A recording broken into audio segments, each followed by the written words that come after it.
Hello guys, मैं हूं आपके एजुकेटर माया जी और मैं लेके आई हूं आपके लिए BSc first year cell biology का एक बहुत ही इंपॉर्टेंट टॉपिक। आज का हमारा टॉपिक रहने वाला है BSc first year cell bio के अंदर। आज का जो हमारा टॉपिक है वो है वाटसन एंड क्रिक का डीएनए का डबल हेलिक्स मॉडल। चलिए क्लास को स्टार्ट करते हैं। जैसे कि हमने अभी तक सेल बायोलॉजी की सारी यूनिट्स कवर कर ली है।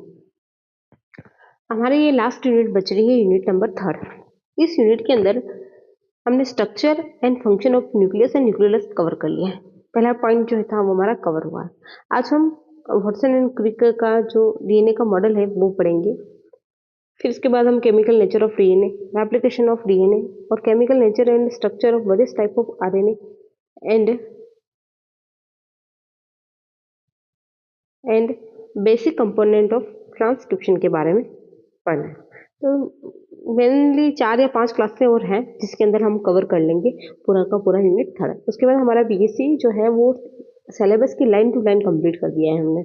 बीएससी का जो सेल बायोलॉजी वाला पेपर है वो लाइन टू लाइन हम कंप्लीट कर चुके हैं। चलिए अब हम पढ़ते हैं आज का टॉपिक। तो हमारा जो टॉपिक है वो है डीएनए वाटसन एंड क्रिक का जो डबल हेलिक्स का डीएनए मॉडल है उसके बारे में थोड़ा सा हम स्ट्रक्चर से समझते हैं। जैसे कि ये 2 स्ट्रैंड है। डीएनए जो होता है, वाटसन एंड क्रिक ने बताया था 1953 के अंदर, 1953 के अंदर, कि जो डीएनए होता है वो डबल हेलिक्स होता है। डबल हेलिक्स होता है। डबल हेलिक्स कैसे है? तो हम यहाँ देखते हैं कि एक जो इसकी स्ट्रैंड है वो कितनी 5 प्राइम से लगाकर 3 प्राइम तक है और दूसरी स्ट्रैंड है 3 प्राइम से लगाकर 5 प्राइम। दोनों ही जो स्ट्रैंड है वो एक दूसरे के प्रति समांतर देखने को मिलते हैं। जब ये इनके बीच में जो कुंडलन होता है उस टाइम पर इसमें 2 तरह की खांचों का फॉर्मेशन होता है। एक तो बनती है माइनर ग्रुव और एक बनती है मेजर ग्रुव। ये मेजर हो जाएगी, ये माइनर हो जाएगी। दोनों साइड में माइनर और मेजर ग्रुव का फॉर्मेशन होता है।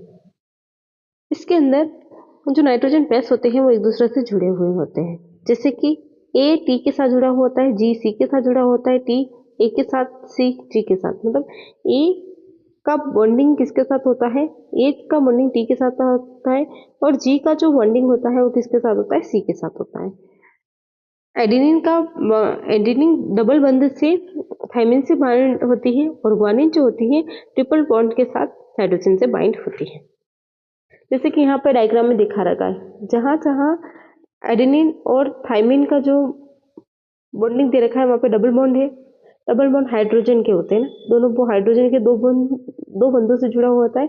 और ग्वानिन और साइटोसिन जो होता है वो हाइड्रोजन के 3 बंधों के द्वारा जुड़ा रहता है। इस तरह से हेलिक्स का फॉर्मेशन होता है। अगर हम बात करें कि इसकी चौड़ाई जो है, इसकी वृत्त है वो कितनी होगी, तो 20 एंगस्ट्रॉम इसकी देखने को मिलती है वृत्त। एक 34 एंगस्ट्रॉन जो होते हैं 10 बेस पेयर के बराबर इसकी चौड़ाई देखने को। 34 एंगस्ट्रॉन जो होती है, एक कुंडलन की लंबाई जो होती है कितनी होती है? 34 एंगस्ट्रॉन होती है, जिसके अंदर कितने बेस पेयर देखने को मिलते हैं? 10 बेस पेयर देखने को मिलते हैं। मतलब अगर हम बात करें कि इस लाइन से इस लाइन के बीच में, इन दोनों के बीच में कितनी दूरी है, तो यहाँ पर आ जाएगा 3.4 एंगस्ट्रॉन की दूरी देखने को मिलती है। ये यहाँ पे दिखा रखा है जैसे कि 3.4 एंगस्ट्रॉन की दूरी देखने को मिलती है। तो ये हमने स्ट्रक्चर देख लिया। जो साइड चेन होती है उसके अंदर शुगर फॉस्फेट बैकबोन देखने को मिलता है और अंदर की तरफ नाइट्रोजन बेस पेयर देखने को मिलते हैं। और वो एक दूसरे से कैसे बाइंड होते हैं? हाइड्रोजन बॉन्ड के द्वारा एक दूसरे के साथ बाइंड होते हैं। चलिए अब नोट्स में देखते हैं कि क्या क्या बातें हैं। वाटसन तथा क्रिक 1953 में डीएनए के दोहरी कुंडलित त्रिविमी मॉडल 3D का वर्णन किया था। 3D मॉडल का वर्णन उन्होंने किया था। इस मॉडल के अनुसार डीएनए के लक्षण, किस मॉडल के अनुसार डीएनए में क्या क्या लक्षण होते हैं? तो डीएनए जो होता है वो कैसा होता है? लेफ्ट हैंडेड होता है और 2 सूत्रों से, 2 स्ट्रैंड से मिलकर बना होता है और दोनों स्ट्रैंड एक दूसरे के क्या होते हैं? लेफ्ट हैंडेड कुंडलित होते हैं। एक तो होता है राइट हैंडेड और एक होता है लेफ्ट हैंडेड। घड़ी की दिशा के अनुकूल घूमना क्या कहलाता है? राइट हैंडेड, और घड़ी की दिशा के विपरीत घूमना क्या कहलाता है? लेफ्ट हैंडेड कहलाता है। डीएनए का अणु दो सूत्रों का बना होता है। दोनों सूत्र एक केंद्रीय अक्ष के चारों तरफ दाहिनावर्त रूप से कोरिलेट होते हैं। डीएनए में उपस्थित डीऑक्सी राइबो न्यूक्लियोटाइड एक श्रृंखला में 3 प्राइम से 5 प्राइम फास्फोडाइएस्टर द्वारा जुड़े होते हैं। मतलब दोनों जो श्रृंखलाएं, दोनों जो सूत्र होते हैं, उनके बीच में 3 प्राइम से 5 प्राइम तक फॉस्फोडाइएस्टर बॉन्ड देखने को मिलता है। डीएनए के सूत्र में शर्करा तथा फॉस्फेट किनारे को बनाते हैं तथा नाइट्रोजन क्षार भीतर के किनारे को बनाते हैं। जैसे कि अपने डायग्राम में देखा था कि जो नाइट्रोजन क्षार होते हैं वो भीतर अंदर के बनाते हैं, और जो शुगर और फॉस्फेट होते हैं, ये जो शुगर और फॉस्फेट होते हैं, वो जो बैकबोन होता है वो क्या बनाता है? इन बाहर के सूत्रों को बनाता है। और डीएनए के अंदर ये जो बीच में जो होते हैं वो क्या होते हैं? नाइट्रोजन बेस पेयर होते हैं इनसाइड। डीएनए के दोनों सूत्र एक दूसरे के विपरीत उपस्थित होते हैं, अर्थात एक सूत्र 5 प्राइम से 3 प्राइम दिशा में हो तो दूसरा सूत्र 3 प्राइम से 5 प्राइम दिशा में होगा। डीएनए के दोनों सूत्र आपस में हाइड्रोजन बंधों द्वारा जुड़े रहते हैं, क्योंकि जो एडेनिन जो होती है वो थाइमिन के साथ डबल बॉन्ड से बाइंड करती है, 2 हाइड्रोजन बंधों से बंधी रहती है, और वहीं ग्वानिन जो होती है साइटोसिन के साथ ट्रिपल बॉन्ड से बाइंडिंग रहती है। तो दोनों ही सूत्रों को आपस में जोड़ने के लिए क्या जरूरी होता है? हाइड्रोजन बॉन्ड होता है। और एक न्यूक्लियोटाइड को दूसरे न्यूक्लियोटाइड से जोड़ने के लिए हमें डाइफॉस्फोएस्टरेज बॉन्ड जो होते हैं उनकी जरूरत होती है, जो कि एक न्यूक्लियोटाइड को दूसरे न्यूक्लियोटाइड से जोड़ते हैं।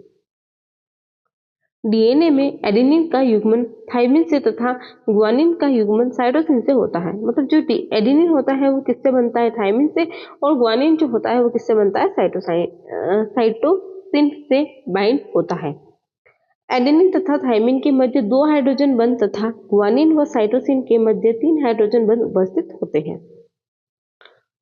डीएनए के एक कुंडल की लंबाई 34 एंगस्ट्रॉम होती है। एक कुंडलन में 10 जोड़ी न्यूक्लियोटाइड 3.4 एंगस्ट्रॉम की नियमित अंतराल में उपस्थित होते हैं। जैसे ये 34 एंगस्ट्रॉम के अंदर कितने हैं? 10 पेयर है, तो हम यहाँ पे 10 से इसको डिवाइड कर लेंगे, तो जैसे 10 से डिवाइड करेंगे तो कितना आ जाएगा? 3.4 एंगस्ट्रॉम। मतलब एक बेस पेयर के बीच में कितनी दूरी होगी? 3.4 एंगस्ट्रॉम की दूरी देखने को मिलेगी। एक श्रृंखला में नाइट्रोजन क्षार का क्रम दूसरी श्रृंखला के नाइट्रोजन क्षार के क्रम की पूरक होता है। मतलब क्या बोलता है? कॉम्प्लीमेंट्री होता है। कैसे होता है? जैसे कि अपन डायग्राम में देख ही लेते हैं। हाँ, तो डायग्राम में देखते हैं कि कैसे पूरक होता है। जैसे कि इस वाली पूरी श्रृंखला के अंदर यहाँ से देखते हैं, ये जो श्रृंखला है इसमें A G T A है। तो सामने वाली श्रृंखला में क्या है? TGCATTGT। तो ये बिल्कुल इसकी पूरक है, ये बिल्कुल इसके पूरक देखने को मिल रही है। दूसरी जो श्रृंखला होती है इसकी बिल्कुल पूरक देखने को मिलती है, कॉम्प्लीमेंट्री देखने को मिल रही है। ए के सामने टी आ रहा है, जी के सामने सी आ रहा है, जी के सामने वापस सी आ रहा है, टी के सामने ए आ रहा है, तो इसका जो भी बॉन्डिंग होगी उसकी क्या हो जाएगी? ये पूरक हो जाएगी।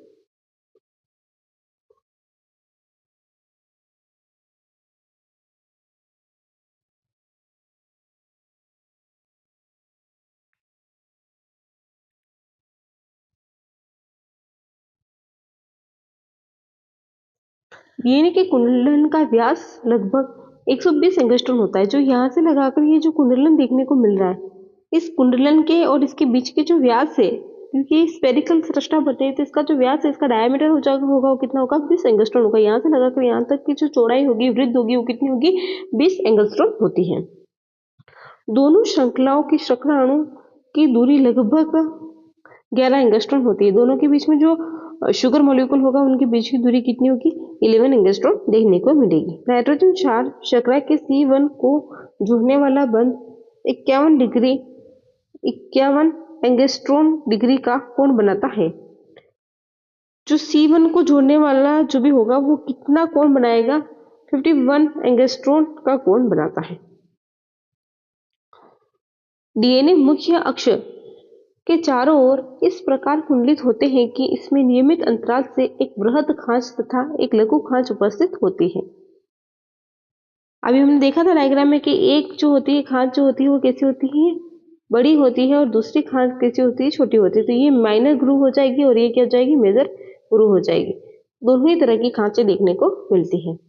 लघु खांच युग्मित अणुओं के मध्य की दूरी होती है, जबकि बृहद खांच क्रमिक मोड़ टन के मध्य की दूरी होती है। जो छोटी खांच होती है वो जो अणु बंधे हुए होते हैं उनके बीच की दूरी होती है, जबकि एक मोड़ की, एक टर्न की दूरी जो होती है वो कौन सी होती है, बड़ी खांच होती है, मेजर ग्रूव होती है।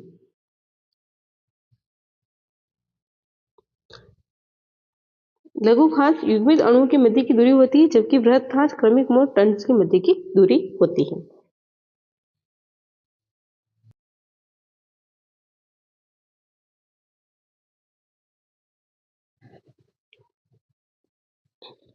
अगर हम बात करें कि डीएनए का जो केमिकल नेचर होता है वो किस टाइप का होता है, तो देखते हैं कि न्यूक्लिक एसिड, डीएनए जो होता है एक तरह का क्या है, न्यूक्लिक एसिड। न्यूक्लिक एसिड में डीएनए भी आते हैं और कौन आता है, आरएनए भी आते हैं, आरएनए भी आते हैं।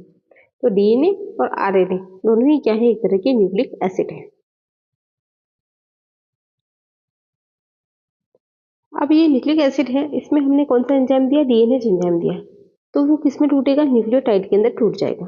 फिर न्यूक्लियोटाइड के अंदर न्यूक्लियोटाइडेज एंजाइम देते हैं, न्यूक्लियोटाइड को न्यूक्लियोटाइडेज एंजाइम से ट्रीट करते हैं, तो हमें दो चीजें मिलेगी, एक तो फॉस्फोरिक एसिड मिल जाएगा और एक क्या मिलेगा, न्यूक्लियोसाइड मिलेंगे।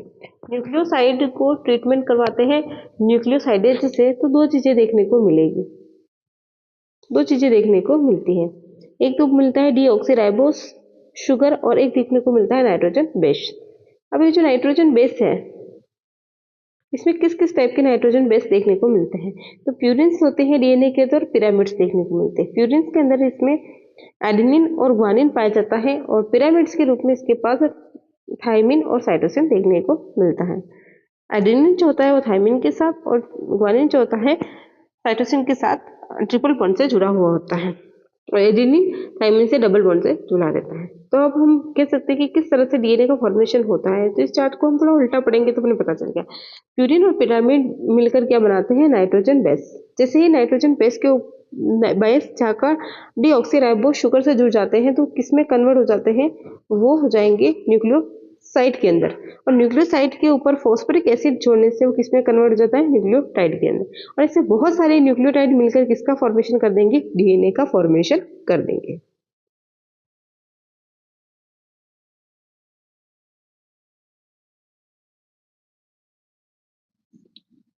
अब हम बात करते हैं कि जो डीएनए होता है उसका केमिकल कंपोजिशन किस तरह से देखने को मिलता है। तो सबसे पहले हमें पता है कि डीएनए के अंदर क्या देखने को मिलती है, पेंटोस शुगर देखने को मिलती है, और पेंटोस शुगर जो होती है उसको क्या कहते हैं, डीऑक्सीराइबोस। डीऑक्सीराइबोस शुगर जो होती है उसका फॉर्मूला है कि यहाँ पर देखने को मिलता है, जो कार्बन जो होते हैं उनकी संख्या कितनी होती है, 5, और उसके अंदर एक ऑक्सीजन देखने को मिलता है।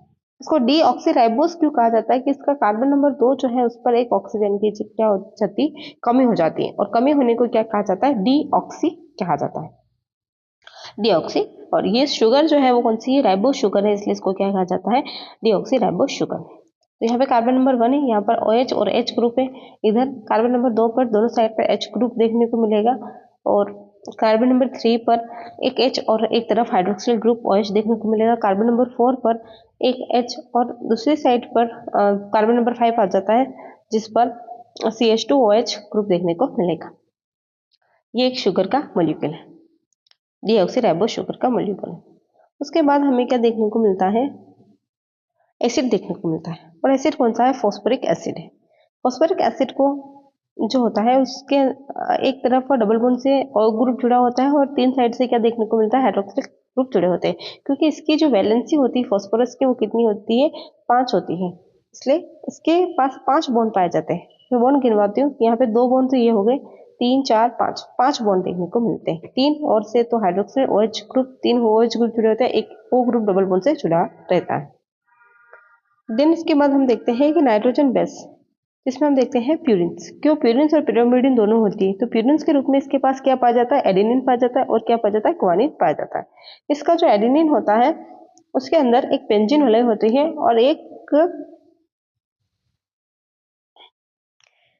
एक इसमें पेंटोज वलय होती है। तो जो बेंजीन वलय होती है उसमें देखने को मिलता है कि एक NH2 ग्रुप ऊपर की तरफ कार्बन नंबर 6 पे जुड़ा होता है, 3 नंबर पर N और 1 नंबर पर जो होता है नाइट्रोजन युग्म जुड़े होते हैं, बाकी कार्बन की श्रृंखला होती है। वही अगर अपन इसके पेंटोज की देखें जिसमें 4 और 5 नंबर का कार्बन जो होता है वो कॉमन होता है, 7 और 9 के अंदर जो होता है नाइट्रोजन पाया जाता है और एक CH बॉन्ड देखने को मिलता है।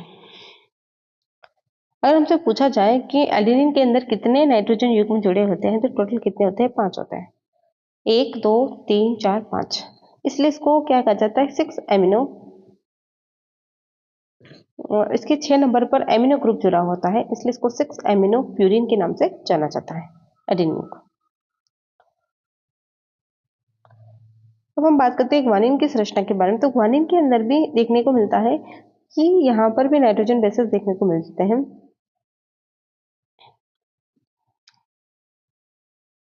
इसका जो कार्बन नंबर 6 होता है उसमें ऑक्सीजन जुड़ी हुई होती है और इसका जो कार्बन नंबर 2 होता है उसके ऊपर नाइट्रोजन मतलब कह सकते हैं कि एमिनो ग्रुप जुड़ा हुआ होता है।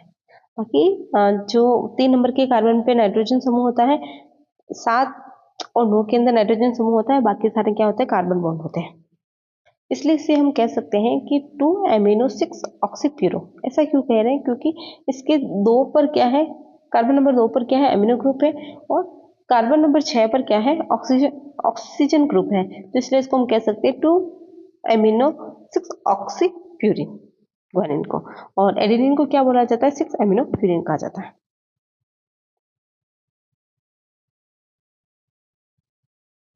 अब हम बात करते हैं पिरिमिडिन की। पिरिमिडिन के अंदर DNA के पास एक तो होता है थाइमिन और दूसरा होता है साइटोसिन।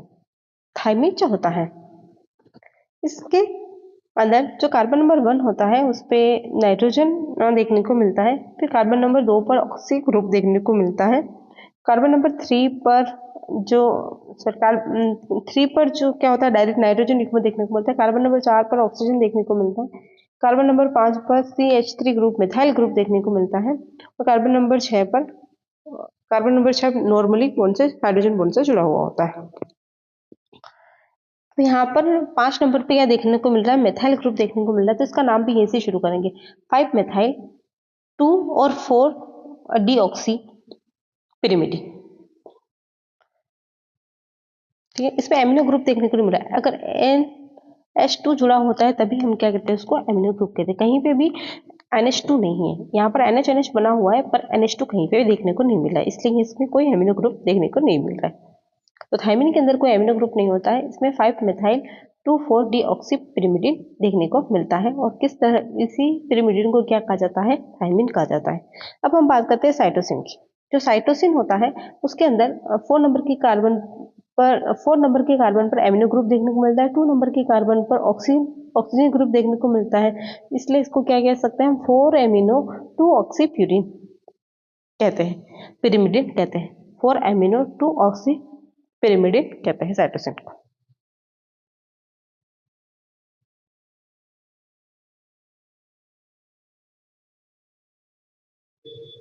अब हम बात करते हैं डिफरेंट टाइप ऑफ DNA।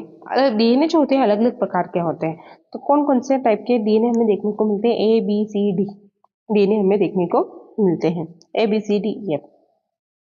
तो सबसे पहले हम ए टाइप DNA की बात करते हैं। Type of DNA A type. इसका जो साइज होता है वो माइक्रो होता है। डायमीटर अगर मैं कुछ देखूं तो इसका कितना होता है? 22 एंगस्ट्रॉम होता है। और वॉटसन एंड क्रिक के पास जो हमने देखा था वो कैसा होता है? 20 एंगस्ट्रॉम का डायमीटर देखने को मिलता है। राइट हैंडेड होता है। ये हमने वॉटसन एंड क्रिक के अंदर जो भी हम पढ़ते हैं ना, वॉटसन एंड क्रिक का जो डबल हेलिक्स मॉडल है उसके अंदर जो DNA दिखाया गया था वो कौन सा था? बी टाइप का DNA था। हम पहले ए टाइप के डीएनए की बात करें तो टाइप ऑफ डीएनए के अंदर ए टाइप का जो डीएनए होता है उसकी साइज माइक्रो होती है, इसका डायमीटर जो होता है 22 एंगस्ट्रॉम होता है। हेलिक्स रोटेशन की बात करूँ तो ये राइट हैंडेड होता है और इसकी यूनिट की बात करूँ तो मोनोन्यूक्लियोटाइड होता है, मोनोन्यूक्लियोटाइड का होता है। Number of N base nitrogen base पर हेलिक्स की बात करूँ तो 11 देखने को मिलते हैं, जबकि वाटसन एंड क्रिक वाले में कितने थे? 10 ही थे पर हेलिक्स है ना। एक जो कुंडलन होता है उसके अंदर कितने बेस पेयर देखने को मिलते हैं? तो इसमें 11 देखने को मिलते हैं। एंगल फॉर एक्सेस की बात करूँ तो यहाँ पर 20.2 डिग्री का देखने को मिलता है और axial height of nitrogen base की बात करें तो 2.8 56 एंगस्ट्रॉन देखने को मिलता है। और हेलिक्स लेंथ की बात करें तो यहाँ पर कितनी देखने को मिलती है, 28.10 एंगस्ट्रॉन देखने को, क्योंकि इसके एक हेलिक्स में 11 नाइट्रोजन बेस पेयर है, तो इसकी जो लेंथ होगी वो भी थोड़ी सी कम देखने को मिलेगी, तो 28.10 एंगस्ट्रॉन होगी। कंडीशन की बात करूँ तो लेस वाटर, इसके अंदर बहुत कम पानी होता है और मोर Na+ देखने को मिलता है, बहुत ज़्यादा सोडियम देखने को मिलता है। पानी कम होता है और सोडियम ज़्यादा देखने को मिलता है। अब बात करते हैं टाइप ऑफ डीएनए के अंदर बी टाइप का डीएनए। इसकी जो साइज होती है वो मीडियम होती है, डायमीटर होता है वो 20 एंगस्ट्रॉन होता है, और इसका जो हेलिक्स रोटेशन होता है वो राइट हैंडेड होता है। यूनिट की बात करें तो मोनोन्यूक्लियोटाइड होता है। नंबर ऑफ नाइट्रोजन बैग्स की बात करें तो 10 होते हैं। एंगल ऑफ एक्सिस की बात करें तो 6.3 एंगस्ट्रॉन होता है। Axial height of nitrogen base की बात करें तो 3.4 एंगस्ट्रॉन होती है, और एक्सिस लेंथ की बात करें तो कितनी होती है, 34 एंगस्ट्रॉम होती है। ये नॉर्मल है इसकी कंडीशन, और इसके अंदर लेस सोडियम होता है और मोर वाटर होता है। इसके अंदर सोडियम जो होता है वो कम होता है और पानी ज़्यादा होता है। फिर बात करते हैं सी टाइप के डीएनए की। तो सी टाइप डीएनए भी इसकी जो साइज होती है मीडियम होती है। इसका डायमीटर जो होता है 19 एंगस्ट्रॉन होता है, और इसकी जो हेलिक्स रोटेशन की बात करते हैं तो ये राइट हैंडेड होता है, मोनोन्यूक्लियोटाइड होता है। इसका जो पर हेलिक्स जो बेस पेयर का नंबर होता है वो 9.5 होता है। इसका एंगल ऑफ फ्रॉम एक्सिस जो होता है 7.8 डिग्री होता है। इसका axial length of nitrogen base जो होता है वो कितना होता है, 3.32 एंगस्ट्रॉन होता है, और एक्सियल लेंथ जो होता है 25.8 एंगस्ट्रॉम होता है। इसकी कंडीशन की बात करूँ तो ये स्पेशल इन्वायरमेंटल कंडीशन के अंदर देखने को मिलता है। नॉर्मल अगर अपन बात करें तो हमें कौन सा देखने को मिलता है, बी टाइप का ही देखने को मिलता है। उसके बाद आता है डी टाइप का डीएनए। इसका जो साइज होता है वो भी कैसा होता है, मीडियम होता है, और इसका जो अपने वेट्स होती है वो कितनी होती है, वो होती है 19.5 एंगस्ट्रॉन।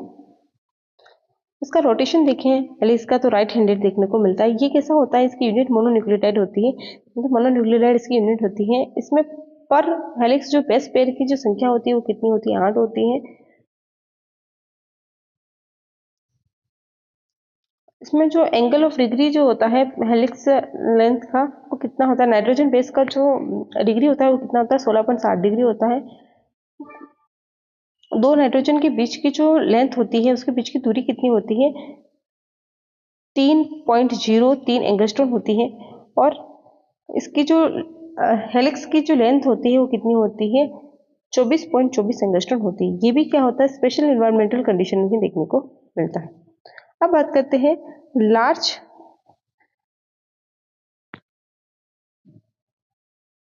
अब बात करते हैं जेड डीएनए की। जेड डीएनए, ये जो जेड डीएनए होता है इसकी जो साइज होती है लार्ज होती है। अगर मैं बात करूं कि इसका जो डायमीटर होता है वो कितना होता है, 18.5 एंगस्ट्रॉम होता है। ये लेफ्ट हैंडेड होता है। ये इसकी जो यूनिट होती है डाइन्यूक्लियोटाइड होती है। इसके अंदर नंबर ऑफ नाइट्रोजन बेस पर हेलिक्स कितने होते हैं, 12 होते हैं। एंगल फ्रॉम जो एक्सिस होता है वो कितना होता है, 60 डिग्री का होता है। Axial axial height of nitrogen जो बेस होते हैं, नाइट्रोजन बेस की जो एक्सियल हाइट होती है वो कितनी होती है, 3.75 एंगस्ट्रॉम होती है, और इसके जो एक्सियल लेंथ होती है वो कितनी होती है, 45 एंगस्ट्रॉम होती है। इसकी जो कंडीशन रहती है ओनली इन विट्रो कंडीशन में ही देखने को मिलता है। तो सबसे कॉमन अगर मैं बात करूं तो यहाँ पर पूछे जाने वाला एक तो ए डीएनए पूछा जाता है, ए टाइप ऑफ डीएनए, फिर बी टाइप ऑफ डीएनए और जेड टाइप ऑफ डीएनए। इनके बीच में कंपैरिजन ज्यादा पूछा जाने के चांसेस होते हैं क्वेश्चंस के फॉर्म में। तो ये ज्यादा कॉमनली पूछे जाते हैं कि एक तो बहुत बड़ा है, एक मीडियम साइज का है और एक माइक्रो साइज का है, और एक जो होता है उसके अंदर नॉर्मल कंडीशन में देखने को मिलता है जिसके अंदर लेस बहुत कम सोडियम पाया जाता है। बी डीएनए के अंदर बहुत ज्यादा पानी पाया जाता है। वहीं अगर मैं ए डीएनए की बात करूं तो यहाँ पर सोडियम जो होता है वो बहुत ज्यादा होता है और जो वाटर होता है वो बहुत कम होता है। वहीं अगर हम जेड डीएनए की बात करें तो इसका साइज भी बड़ा है और ये केवल इन विट्रो कंडीशन में देखने को मिलता है। तो ये 3 पॉइंट है, जो 3 फीचर है जिसकी वजह से ये ज्यादा इंपॉर्टेंट हो जाते हैं।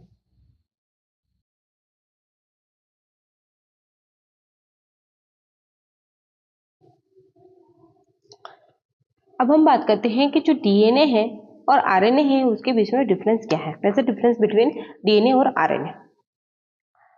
डीएनए मुख्य रूप से केंद्र के गुणसूत्रों में तथा कुछ मात्रा में माइटोकॉन्ड्रिया क्लोरोप्लास्ट में पाई जाती है।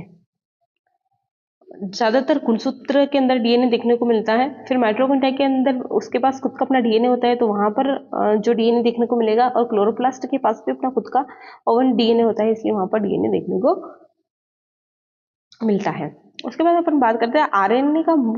आरएनए जो होता है मुख्य रूप से कहाँ, राइबोसोम, केंद्रिका व कुछ मात्रा में केंद्र द्रव्य वो गुणसूत्रों में पाया जाता है। बहुत लेस अमाउंट में वो क्रोमोसोम के अंदर और न्यूक्लियोप्लाज्म के अंदर देखने को मिलता है, बाकी वो न्यूक्लियोलस और राइबोसोम के अंदर आरएनए पाया जाता है मुख्य रूप से।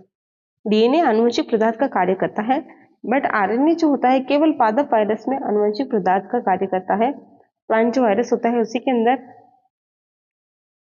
जेनेटिक मटेरियल का काम करता है। शेष सभी सजीवों में प्रोटीन संश्लेषण का कार्य करता है। डीएनए दोहरी कुंडलित संरचना है। इसके दोनों सूत्र एक दूसरे के संपूरक होते हैं तथा विपरीत दिशा में कुंडलित होते हैं, जबकि आरएनए के अणु एकल रज्जु होते हैं तथा कई बार ये स्वयं ही कुंडलित हो जाते हैं। इसके अंदर अपन ने अभी डबल हेलिक्स मॉडल में भी देखा था डीएनए के अंदर के दो सूत्र होते हैं और दोनों एक दूसरे के विपरीत कुंडलित होते हैं, जबकि आरएनए के अंदर देखने को मिलता है कि एक एकल रज्जु के होते हैं, सिंगल स्टैंडर्ड होते हैं, और ये कभी कभी स्वयं ही कुंडलित हो जाता है, जैसे टी आरएनए के अंदर देखने को मिल जाता है। डीएनए में 4 नाइट्रोजन 4 एडेनिन, गुआनिन, थायमिन और साइटोसिन उपस्थित होते हैं। आरएनए में भी 4 क्षार होते हैं, एडेनिन, गुआनिन, यूरेसिल तथा साइटोसिन। बस फर्क इतना है कि डीएनए के अंदर थायमिन पाया जाता है, जबकि आरएनए के अंदर थायमिन के स्थान पर क्या पाया जाता है, यूरेसिल पाया जाता है।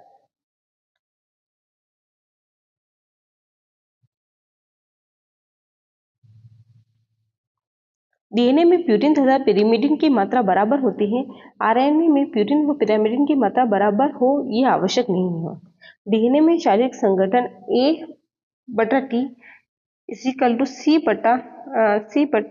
G/C बराबर 1 होता है। ये चारगाफ का रूल है जो कि डीएनए जो होता है वो फॉलो करता है, और आरएनए में AU बराबर CG बराबर 1 नहीं होता है। डीएनए में न्यूक्लियोटाइड की संख्या लगभग 42 लाख तक होती है, और आरएनए में न्यूक्लियोटाइड की संख्या लगभग 12,000 तक होती है। वहां 42 लाख और यहाँ पर कितनी होती है, आरएनए में 12,000 ही न्यूक्लियोटाइड पाए जाते हैं। डीएनए में कुंडलन एवं क्षार युग्म पूरी लंबाई में उपस्थित होते हैं, मतलब जितनी भी लेंथ होती है उसके अंदर जो युग्मन कुंडलन होते हैं, हेलिक्स होते हैं और नाइट्रोजन बेस होते हैं, पूरी लंबाई में प्रेजेंट होते हैं। पर आरएनए में कुंडलन व क्षार युग्मन पूरी लंबाई में नहीं होते हैं। जहां पर कुंडलन हो गया वहां पर कुंडलन हो गया, जहां पर नाइट्रोजन बेस प्रेजेंट है वहां पर प्रेजेंट हो गए। ऐसा ऐसा आरएनए के अंदर देखने को मिलता है। डीएनए में शर्करा जो होती है वो डीऑक्सीराइबोज होती है, जबकि आरएनए में जो शर्करा होती है वो राइबोज होती है। इसको डीऑक्सीराइबोज क्यों कहा जाता है कि कार्बन नंबर 2 पर एक OH जो होता है वहां पर ऑक्सीजन नहीं होकर दोनों ही क्या होते हैं, H होते हैं। OH ग्रुप की जगह केवल हाइड्रोजन देखने को मिलता है, ऑक्सीजन का अभाव पाया जाता है। जबकि राइबोज जो शुगर होती है उसके अंदर OH समूह देखने को मिलता है, हाइड्रोक्सिल ग्रुप कार्बन नंबर 2 पर देखने को मिलता है। कुंडलन के आधार पर डीएनए 6 प्रकार के होते हैं, A, B, C, D, E तथा Z प्रकार का होता है। वैसे ही कार्य के आधार पर आरएनए 3 प्रकार के होते हैं, mRNA, tRNA, mRNA, rRNA, tRNA। M messenger RNA, R ribosomal RNA और T को ट्रांसफर आरएनए कहते हैं। डीएनए में पुनः प्राकृतिकरण रीनेचुरेशन घटना अपूर्ण व मंद प्रकार की होती है, जबकि आरएनए में पुनः प्राकृतिकरण की घटना पूर्ण एवं मंद प्रकार की होती है। डीएनए में आनुवंशिक सूचनाएं कोडित रहती हैं, और आरएनए में डीएनए में निहित सूचनाओं को प्रोटीन संश्लेषण के रूप में अनुवादित करता है। आरएनए क्या कर सकता है कि जो डीएनए में सूचना है उनको किस में कन्वर्ट कर सकता है, प्रोटीन में कन्वर्ट कर सकता है, उसको अनुवादित कर सकता है। पर डीएनए के अंदर जो अनुवादित सूचनाएं होती है वो जो होती हैं कोडित रहती हैं। मतलब डीएनए के अंदर पुनः जो प्राकृतिकरण रीनेचुरेशन की जो घटना होती है वो बिल्कुल ही अपूर्ण होती है, इनकम्प्लीट होती है या फिर मंद प्रकार के देखने को मिलते हैं। पर वहीं अगर अपना आरएनए की बात करें तो घटना पूर्ण होती है और मंद प्रकार के देखने को मिलती हैं।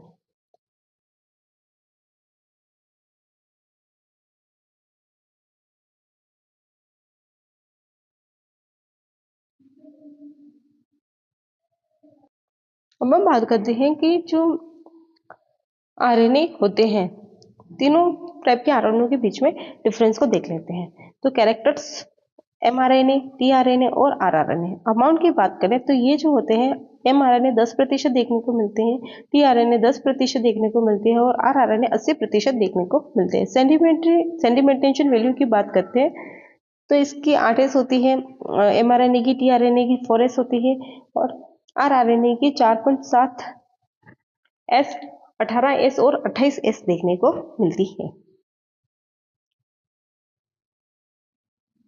नंबर ऑफ न्यूक्लियोटाइड की बात करें तो mRNA के अंदर 900 से 1500 न्यूक्लियोटाइड होते हैं, जबकि tRNA के अंदर 70 से 85 न्यूक्लियोटाइड होते हैं। वहीं rRNA के अंदर अगर 5.7 s rRNA है तो 120 न्यूक्लियोटाइड होंगे, 18 s rRNA है तो 2500 न्यूक्लियोटाइड होंगे और 20 s rRNA है तो 5500 न्यूक्लियोटाइड देखने को मिलेंगे। अगर मैं मोलिकुलर वेट की बात करूं तो mRNA का मोलिकुलर वेट जो होता है 5 लाख डाल्टन होता है। वहीं अगर बात करूं tRNA का तो 25,000 डाल्टन होता है और rRNA का 1.1 इंटू 10 की घात 6 डाल्टन देखने को मिलता है। अनयूजुअल बेस की बात करूं तो जो mRNA होती है उसमें स्मॉल अमाउंट के अंदर अनयूजुअल बेस देखने को मिलते हैं, tRNA के अंदर हाई अमाउंट में देखने को मिलते हैं और rRNA के अंदर स्मॉल अमाउंट में देखने को मिलते हैं, बहुत छोटे कम अमाउंट में देखने को मिलते हैं। साइट ऑफ सिंथेसिस की बात करूं तो जो mRNA होता है वो न्यूक्लियस के अंदर सिंथेसिस हो जाता है ऑन डीएनए टेम्पलेट पर। डीएनए टेम्पलेट के ऊपर केंद्र के अंदर ही mRNA का संश्लेषण होता है। tRNA का जो संश्लेषण होता है वो न्यूक्लियस के अंदर ही होता है ऑन डीएनए टेम्पलेट के पर। तो mRNA और जो tRNA होता है उसका संश्लेषण न्यूक्लियस के अंदर होता है डीएनए टेम्पलेट के ऊपर, पर जो rRNA होता है उसका संश्लेषण केंद्रिका में होता है, न्यूक्लियस में होता है, from nuclear DNA, nuclear DNA से न्यूक्लियस के अंदर केंद्रिका के अंदर होता है। बिगिनिंग ऑफ सिंथेसिस की बात करें कि जो सिंथेसिस की जो शुरुआत होती है वो कैसे होती है। सिंथेसाइज्ड ड्यूरिंग क्लीवेज की, क्लीवेज के टाइम पर mRNA का सिंथेसिस शुरू होता है और tRNA का जो सिंथेसिस होता है वो synthesise at the end of the cleavage, cleavage के अंत पर जो mRNA का संश्लेषण होता है वो शुरू होता है। वही बात करते हैं कि जो rRNA होता है उसका संश्लेषण जो होता है इट्स बिगिन एट ग्रेस्टुलेशन, ग्रेस्टुलेशन के दौरान उसका जो संश्लेषण होता है शुरू होता है rRNA का। ये एम्ब्रायो डेवलपमेंट की स्टेजेस होती है। फिर बात करते हैं फंक्शन की बात करो तो mRNA जो होता है it convey genetic information from DNA to ribosome. ये जो होता है वो जेनेटिक इन्फॉर्मेशन को कन्वे करता है, मतलब एक जगह से दूसरी जगह पर पहुंचाता है, डीएनए से राइबोसोम तक जेनेटिक इन्फॉर्मेशन को पहुंचाने का काम करता है। मैसेंजर आरएनए इसीलिए इसको कहते हैं क्योंकि ये एक मैसेज को दूसरी जगह पहुंचाता है डीएनए से राइबोसोम तक। वही बात करते हैं कि tRNA का क्या फंक्शन है, तो ये attachment of amino acid to mRNA template. ये mRNA टेम्पलेट के ऊपर क्या करता है, एमिनो एसिड का अटैचमेंट करवाता है, उसको जोड़ने का काम करता है, इसलिए एमिनो एसिड का ट्रांसफर करता है, इसलिए इसको हम क्या कहते हैं, ट्रांसफर आरएनए कहते हैं। उसके बाद हमें पता है कि rRNA जो होता है वो क्या करता है, राइबोसोमल प्रोटीन का सिंथेसिस करता है, इसलिए इसको क्या कहा जाता है, rRNA कहा जाता है। Serve as a template for synthesis of ribosome protein.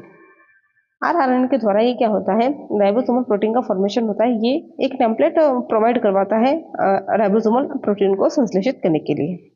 अगर मैं बात करूं कि अकरेंस, इसकी उपस्थिति कहाँ कहाँ होती है इन आरएनए की, तो mRNA जो होता है वो साइटोप्लाज्म में पाया जाता है, tRNA भी साइटोप्लाज्म के अंदर पाया जाता है, पर जो rRNA होता है वो कहाँ पाया जाता है, राइबोसोम के अंदर पाया जाता है। अगर आपको मेरी वीडियो अच्छी लगती है तो वीडियो को लाइक करें, शेयर करें, कमेंट्स करें, चैनल को सब्सक्राइब करें।